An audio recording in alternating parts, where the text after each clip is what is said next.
it's a decision that I make to forgive my mom and forgive my father as well, and in many ways forgive my sisters. Okay, here's my intro. Let me just erase that right there and go simple. My name, A-Z. No, I don't like that. A-Z-I-Z-A-K-I-B-I-B-I.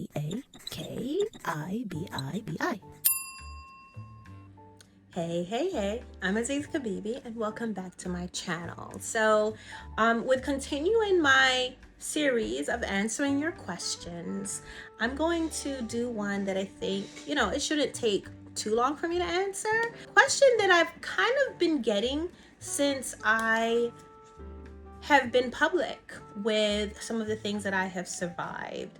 But before I get into that, please remember to like and subscribe.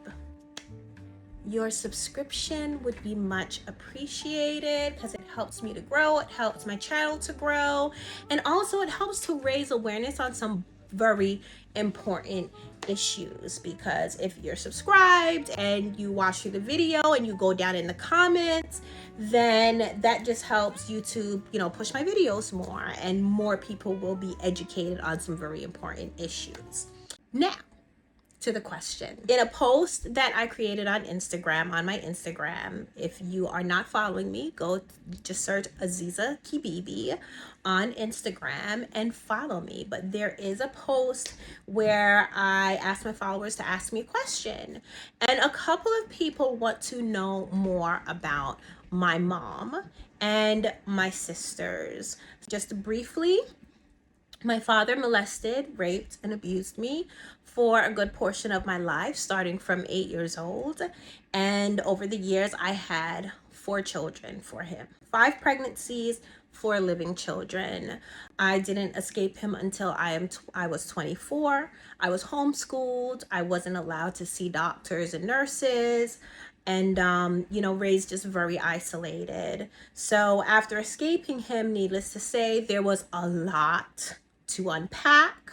I had to figure out what my place in the world was. I had to get an education. I had to raise my children. I had to get a job. So, there was a lot of things that I had to work through. And one of those things included the relationship with my mom, who knew about the abuse that was going on all of the time. And also with my sisters, who some of them were also abused. And then even my sisters that would be considered secondary survivors, people that witnessed the abuse of someone that is close to them. That has its own effects. So in short, at the end of the day, my mom and we went through a lot of changes after escaping my father. I was very focused and intent on trying to create and build a normal, fulfilling, loving relationship with her. And I put a lot of effort into doing that.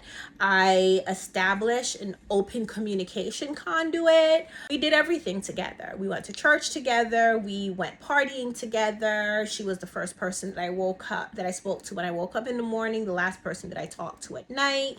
And I loved her. I love her. I admired her. And I forgave her for some of the decisions, well, almost all of the decisions that she made and what she did not do to protect me and my sisters.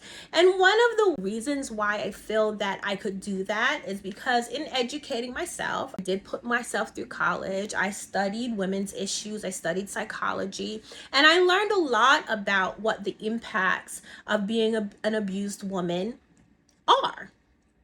And it created in me a sense of empathy for her situation and her position. Now, no, that's no excuse for her.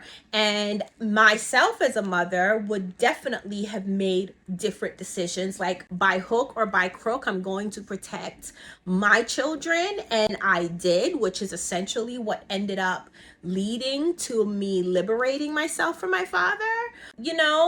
You might not agree with some decisions that people make in their lives, but that does not mean that you should be guarded off from understanding. Because when you can understand and you could see things from different people's perspectives, it only contributes to your life and helps you to grow, and it builds empathy and sympathy within yourself.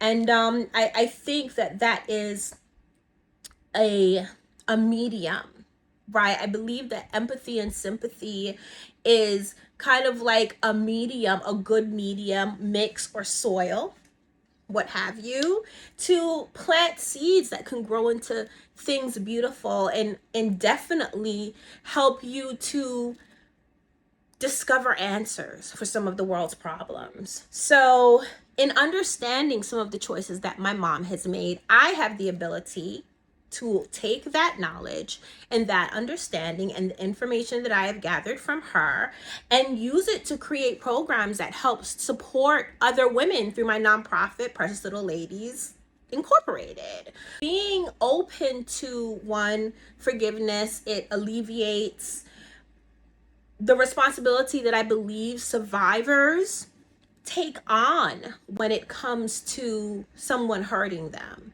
When you stay mad or you stay sad or you sit and you expect for someone to show atonement or demonstrate some form of regret or sadness for something wrong that they did to you, that's just more stressful on yourself. It creates one, anger as a negative energy. It could manifest in different ways, physically and mentally.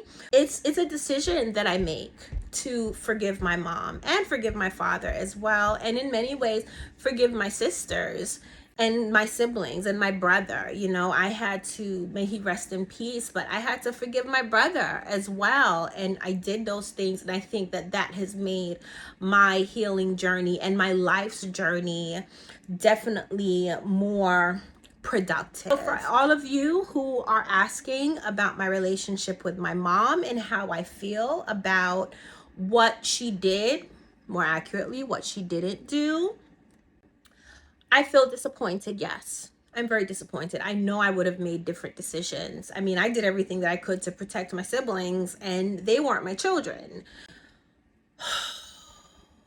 But it's something that I have no control over. What the choices she made, I have no control over. The choices that she makes, I have no control over. Therefore, I take no responsibility. Her healing is her responsibility. So I love her from afar, because at the same time, while I may have forgiven her, I am not going to allow her lack of growth or anything that could be toxic and affect me and mine in a negative way, affect me and mine in that negative way. That is one thing that I have control over. And that is what I do. So I'm cordial. I love her from afar. She's living her life. She's doing very well based on my understanding. So are my sisters. And I'm happy for them, because this shit ain't easy. If life in general is not easy, imagine trying to go through life with your freaking Achilles heel cut and a sword in your neck and blindfolded. And that is what the impacts of this very severe abuse that my sisters and I, and in many cases my mom, went through.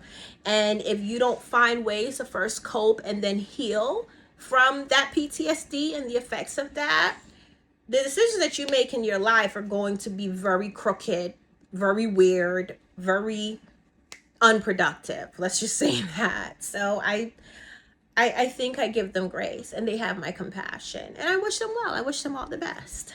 And that's it. Answering your questions. On that note,